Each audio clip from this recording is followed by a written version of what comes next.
Bonjour à tous, on part sur l'hippodrome de Clairefontaine ce lundi pour une nouvelle émission Quintet Flash et c'est un Quintet plus en obstacle. C'est dans le prix de la ville de Saint-Arnoult, c'est le prix Léopold d'Orsetti. Un handicap pour 5 ans et plus, 3900 mètres ici. C'est du steeple, un lot plutôt pas mal avec des sujets d'expérience.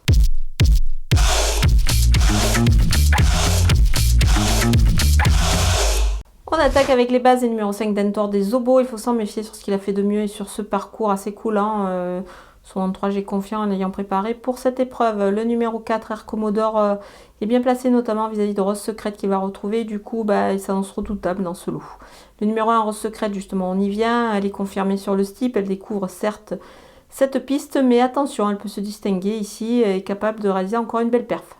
Les opposants avec le numéro 3, Iraliste, extra depuis son retour en piste. Il revient sur le steep avec les plus hautes ambitions. Il est vraiment à surveiller de très très près dans ce lot qui me paraît à sa portée également. Le numéro 6, Slice and Dice, elle retrouve une valeur plutôt pas mal à mon avis. Elle peut refaire parler d'elle justement grâce à cette situation au poids qui me paraît intéressante dans les handicaps.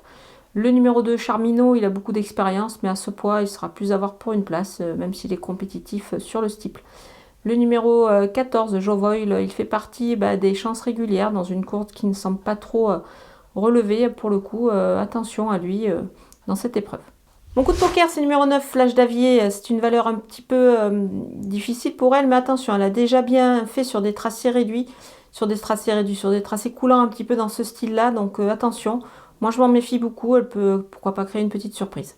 Les outsiders avec le numéro 12, quel patron, il revient dans le handicap avec des ambitions légitimes, surtout cette valeur qui devient intéressante. Il va évoluer sur un tracé coulant qui me paraît à sa convenance. Attention à lui pour une place.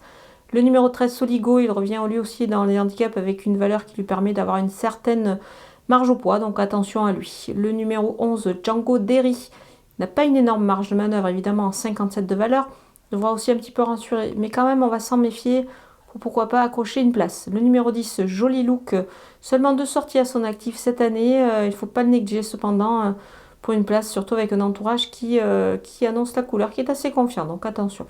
Le numéro 15, Jumper Sacré, il devra montrer autre chose, surtout pour sa première à ce niveau-là. Voilà, on verra peut-être plus en fin de jeu, mais quand même méfiance.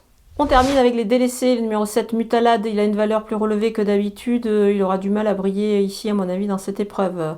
Le numéro 16, Lincoln Ball, il change de registre. Il n'a pas une énorme marge de manœuvre dans cette épreuve. Le numéro 8, Harmonie d'aîné, c'est une grosse rentrée. Alors, ça a certainement besoin, évidemment, de ce parcours et peut-être d'autres avant de redevenir très compétitif. Donc, on va patienter.